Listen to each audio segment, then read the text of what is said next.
ইনকিলাব ইনকিলাব জিন্দাবাদ জিন্দাবাদ আপোষ না সংগ্রাম সংগ্রাম সংগ্রাম আমরা চেয়েছিলাম একটা ব্যালট বিপ্লব, কিন্তু দেখতে পাচ্ছি কিছু রাজনৈতিক দল একটা বুলেট বিপ্লবের প্রস্তুতি নিচ্ছে। হাজি ভাই আমাদেরকে শিখিয়েছে আমরা জান দিব কিন্তু চুরাই দিব না। এই ফেরিবাসী, কামার কোমর প্রবাসী, খেতে খাওয়া মানুষ যারা প্রতিনিয়ত নেতা বানায়, কিন্তু নেতারা তাদেরকে মানুষ মনে করে না। এই ফেরিবাসী অবশ্যই অবশ্যই মঞ্জু ভাইকে সমর্থন দিয়ে সংসদে নিয়ে যাবে ইনশাআল্লাহ।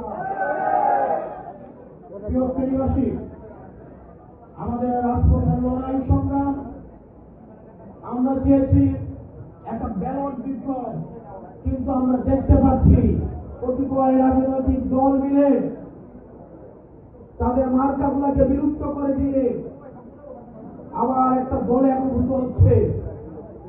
নিজের দলকে বিক্রি করে দিয়ে যারা মার্কা বিলুপ্ত করে দিয়ে একটা সিটের জন্য, দুইটা সিটের জন্য যারা নিজের দলকে বিক্রি করে দিচ্ছেন, আপনারা আপনাদের নিজেদের দলের প্রতি আপনারা অন্যায় করেছেন।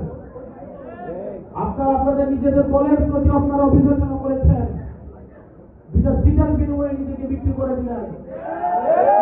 আমাদের দীর্ঘদিনের রাজপথে থাকা আমাদের অনেক সহকর্মী, আমাদের কাছাকাছি বয়সে ভাইয়েরা আছেন, আপনারা গণআকাঙ্ক্ষার বিরুদ্ধে গিয়ে আপনারা দুইটা তিনটা সিটের বিনিময়ে নিজের মার্কা বিলুপ্ত করে দিয়ে অন্য একটা রাজনৈতিক দলের কাছে চলে যাচ্ছেন।